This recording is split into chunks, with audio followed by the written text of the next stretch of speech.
guys, welcome back to my YouTube channel, Mental Health with Alana. If you're new here, please click the red subscribe button, give this video a thumbs up, and also press the bell notification so you know every time I post a video. For today's video, I'm going to be talking to you about a documentary that I watched finally. I don't know if I mentioned this on YouTube, I probably only put it on Instagram.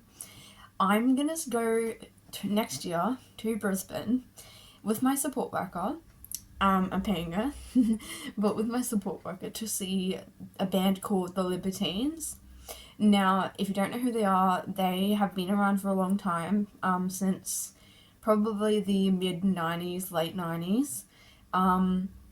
They've been a band for, a long time, and they are coming here to Australia, and they're only doing, I think, 3 shows. So obviously I saw this on my Spotify, like I was listening to their music one day, and on Spotify it tells you about like where people are playing shows in your area, and not that Brisbane's really in my area, I have to like fly for like, I was like, oh my gosh, like jumping around, like I have to see them.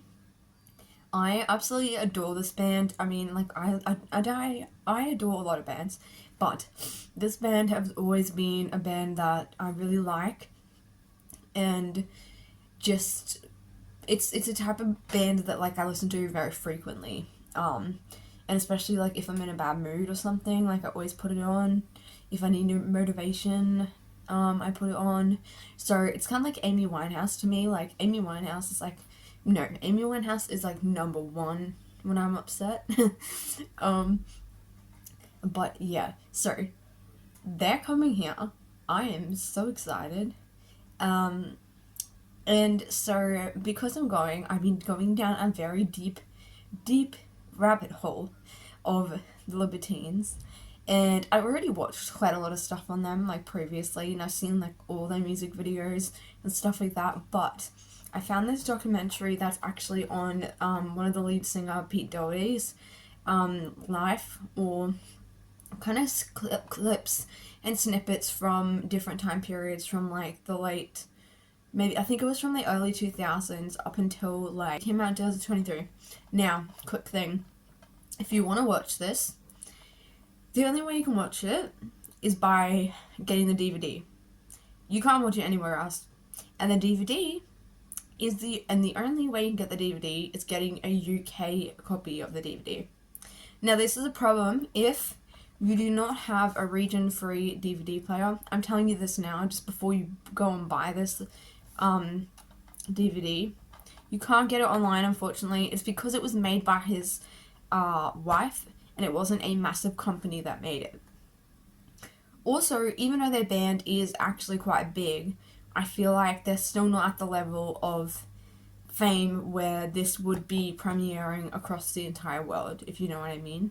So, since I live in Australia, the region coding of my DVD player does not match up with the UK. So all I did was I just bought a $24 region-free DVD player. You can get them anywhere. And it was cheap, and it works great. I played this on there, I tested it, it works. Because I was going to send it back if it didn't, but it works. So I'm just telling you that that might be a problem if you want to watch it and your DVD isn't a region-free DVD player. I'm not going to go into the whole region things. Google it if you want, okay? Now, back to the actual documentary. This documentary was really good. I actually really liked it because it kind of resembled almost like little bits of artwork stuck together. It was a bit chaotic, which I liked, and it was almost, it really showed a broad range of him and as a person, because it had a lot of his art exhibitions, him creating art, him writing poetry, him reading the poetry from his books that he'd written down, him playing just random bits of guitar just for his own entertainment, which is something I do all the time. You know, and it also showed the darker side of his really bad heroin drug addiction, and he had other addictions as well, but it was mainly heroin, and he was on that for years and years and years, up until I think 2023, and now he's been clean. I don't think he drinks anymore. I don't think he does any of it. He's completely clean after literally being on drugs for that long. Yeah, but the reason why I liked the documentary was because it just showed him, like, in his kind of natural habitat, like, you know, like, in his house, like, it was a complete mess. And it also showed the fact about him, he kept delaying his flight to go to rehab in Taiwan because he didn't want to go. And he kept, like, delaying it, and then finally he said, like, why I didn't want to go.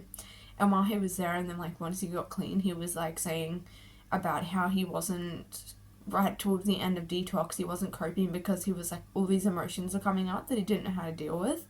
And I thought that was quite interesting because a lot of the time in interviews and things, he'd always say there wasn't really, he would always say there wasn't particularly a reason for his drug addiction. He would say that it'd make him more creative and he felt more able to write and able to have that, like, which a lot of artists do. They kind of go into this, who use drugs, they go into that state because they want to harness it to use for their art. And it's very common. And I think it's like, it's turning off the conscious part of your brain and letting the subconscious kind of run. And good things often come out of that. But obviously using is not the answer. But yeah, he did say that was why he didn't want to stop, and that he was worried if he stopped he wouldn't have anything kind of there to come out with, which is just really not the truth because he is such a creative person, and he has so much to offer regardless whether he's taking drugs or not, and his thoughts would probably be a bit more ordered once he wasn't on it. But yeah, he ended up finally getting clean, and I just think that was amazing thing to do because he'd been on it for so long. It must have been so incredibly terrible.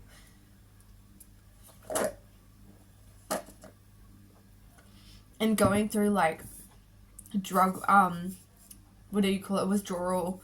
I mean, look, I've had withdrawals from, not like hard drugs or nothing, but, like, I've had withdrawals from psychiatric meds sometimes when I've been taken off things.